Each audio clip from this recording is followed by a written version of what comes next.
आश्विन मास के कृष्ण पक्ष की अष्टमी तिथि को जीवित पुत्रिका या जितिया व्रत रखा जाता है और मान्यताओं के अनुसार जितिया का व्रत सबसे कठिन व्रतों में से एक होता है।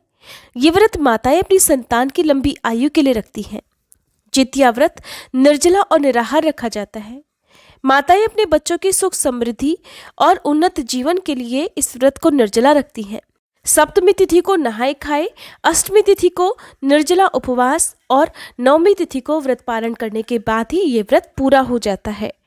धार्मिक शास्त्रों के अनुसार जितिया व्रत के दौरान बहुत सारे नियमों का पालन करना जरूरी होता है, क्योंकि इस दौरान की गई गलती से आपका व्रत निष्फल भी हो सकता है और किए गए व्रत का कोई पुण्य भी प्राप्त नहीं होता। तो आइए जानते हैं जितिया व्रत के नियम क्या है और इस दिन पूजा कैसे करनी चाहिए। सप्तमी तिथि से लेकर नवमी तिथि तक किन किन नियमों का पालन करना जरूरी होता है। जितिया व्रत से एक दिन पहले नहाय खाए किया जाता है।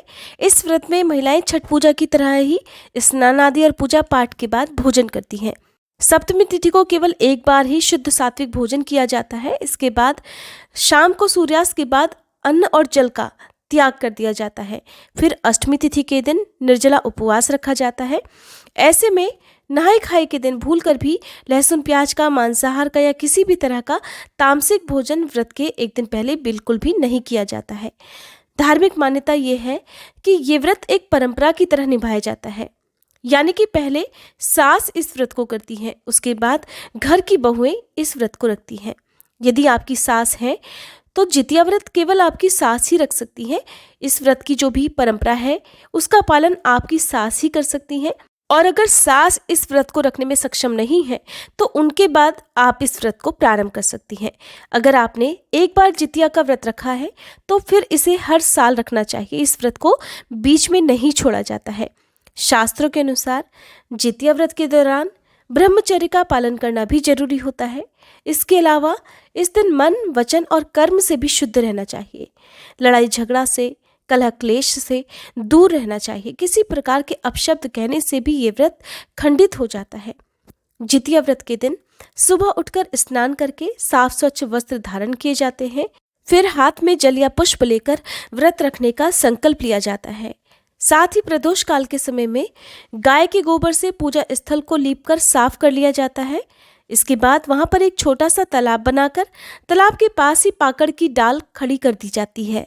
तालाब के पास में ही कुशा से जीमूत वाहन की मूर्ति भी बनाई जाती है। साथ ही कथा के चील और मादा सियार की मूर्तियां भी गाय के गोबर से बनाई जाती हैं। सबसे पहले जीमूत वाहन को धूप, दीप, फल और अक्षत अर्पित किए जाते हैं।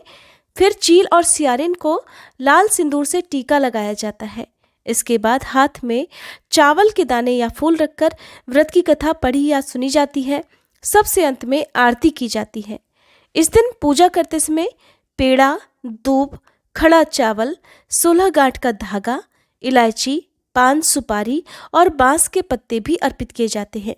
जितिया व्रत के पूजन में सरसों का तेल और खली भी चढ़ाई जाती है, जिसे बुरी नजर दूर करने के लिए अगले दिन बच्चों के सिर पर भी लगाया जाता है।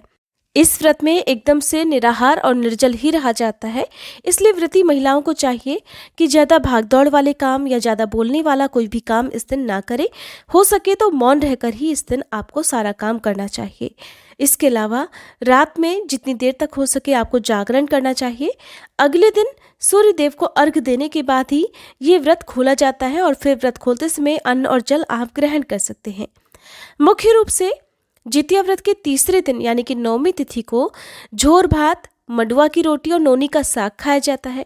नवमी तिथि को व्रत खोलने के बाद अपनी सामर्थ्य के अनुसार कुछ न कुछ दान दक्षिणा अवश्य दे। इस तरह से जितिया व्रत सप्तमी तिथि से लेकर नवमी तिथि तक रखा जाता है। 3 दिन तक चलने वाले इस उपवास में महिलाएं जल की एक बूंद भी ग्रहण नहीं करती हैं। क्योंकि ये व्रत सप्तमी तिथि से प्रारंभ होता है, इसलिए सप्तमी तिथि को भी कुछ बातों का ध्यान रखना बहुत ही जरूरी होता है। सप्तमी तिथि को यदि हो सके तो पवित्र नदी में स्नान करना चाहिए। यदि ऐसा संभव ना हो तो आसपास ही किसी कुंड या सरोवर में आप स्नान कर सकते हैं। नहीं तो घर पर भी नहाने के पानी में गंगा जल मिलाकर आप स्नान कर सकते हैं। सप्तमी तिथि को भी केवल एक बार ही सात्विक भोजन किया जाता है। नहाय खाए की रात सप्तमी तिथि की रात होती है, तो इस रात को छत पर जाकर चारों दिशाओं में कुछ खाना रख दिया जाता है। ऐसी मान्यता है कि ये खाना चील और सियारिन के लिए रखा जाता है। क्योंकि हमारे देश के अलग अलग हिस्सों में इस व्रत की पूजा विधि या परंपराएं या पूजन सामग्री या भोग लगाने की जो परंपरा है वो अलग अलग हो सकती है, इसलिए यदि आप पहली बार इस व्रत को रखने जा रही है और आपके क्षेत्र में या आपके घर में जो भी पूजा विधि इस्तेमाल होती है, जो भी पूजन सामग्री प्रयोग की जाती है या जिस भी वस्तु का भोग इस दिन लगाया जाता है या व्रत खोलते समय जो भी खाद्य सामग्री ग्रहण की जाती है, आप उसके बारे में पहले से ही अपने घर के बड़े बुजुर्गों से या परिवार की किसी भी ऐसी महिला से जो पहले से ही इस व्रत को रखती आ रही है उनसे जरूर पूछ लें। उनकी सलाह के बाद ही आपको इस व्रत को प्रारंभ करना चाहिए। किसी और के बताने से कोई भी नई विधि आपको बिल्कुल भी नहीं अपनानी चाहिए, क्योंकि जो मान्यताएं आपके घर में है या जो मान्यताएं आपके क्षेत्र में चलती हो आपको उसी का पालन करना चाहिए। पौराणिक मान्यताओं के अनुसार महाभारत काल में अश्वत्थामा ने बदले की भावना से अभिमन्यु की पत्नी उत्तरा के गर्भ में पल रहे बच्चे को मारने का प्रयास किया था। अश्वत्थामा ने जब ब्रह्मास्त्र से उत्तरा के गर्भ को नष्ट कर दिया, तब भगवान श्री कृष्ण ने उत्तरा की अजन्मी संतान को गर्भ में फिर से जीवित कर दिया। जिस दिन भगवान श्री कृष्ण ने उत्तरा के बच्चे को गर्भ में जीवित किया था, वह दिन आश्विन मास के कृष्ण पक्ष की अष्टमी तिथि का दिन था। तब से संतान की लंबी आयु की कामना के लिए जीवित पुत्री का व्रत रखा जाने लगा। मान्यता है कि जो भी महिलाएं इस व्रत को पूरे विधि विधान से रखती हैं, उनके बच्चों पर भगवान श्री कृष्ण की विशेष कृपा बरसती है। मान्यता है कि इस व्रत को रखने से संतान दीर्घायु होती है। साल 2022 में जितिया व्रत है 18 सितंबर रविवार के दिन। सप्तमी तिथि प्रारंभ होगी 16 सितंबर शुक्रवार की दोपहर 12:20 से और समाप्त होगी 17 सितंबर शनिवार की दोपहर 2:14 पर। तो सप्तमी तिथि के जो भी नियम है उनका पालन आप केवल 17 सितंबर की सुबह से प्रारंभ करेंगे। सप्तमी तिथि को सूर्योदय का समय रहेगा सुबह 6:17 और सूर्यास्त का समय रहेगा शाम 6:25 पर। अष्टमी तिथि प्रारंभ होगी 17 सितंबर शनिवार की दोपहर 2:15 से और समाप्त होगी 18 सितंबर रविवार की शाम 4:33 पर।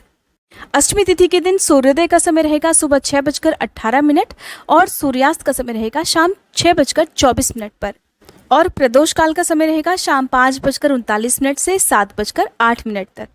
नौमी तिथि प्रारंभ होगी 18 सितंबर रविवार की शाम 4:34 से और समाप्त होगी 19 सितंबर सोमवार की शाम 7:02 पर। नौमी तिथि 19 सितंबर सोमवार को सूर्योदय का समय रहेगा सुबह 6:18 और सूर्यास्त का समय रहेगा शाम 6:23 पर। इसलिए आप सुबह को व्रत खोल सकते हैं सुबह 6:18 से लेकर सुबह 8:30 बजे से पहले, क्योंकि राहु काल का समय भी इस दिन लगने वाला है, जो कि सुबह 8:30 बजे से 9:30 बजे तक रहने वाला है। राहु काल के समय में किसी भी तरह का शुभ कार्य या दान पुण्य जैसे काम नहीं किए जाते हैं। अगर जानकारी पसंद आई हो तो वीडियो को लाइक करके हमारे चैनल को भी अभी सब्सक्राइब करके बेल आइकन प्रेस करना मत भूलिएगा, ताकि जितिया व्रत की 3 पौराणिक कथाएं भी आप हमारे चैनल पर व्रत के दिन सुन सके।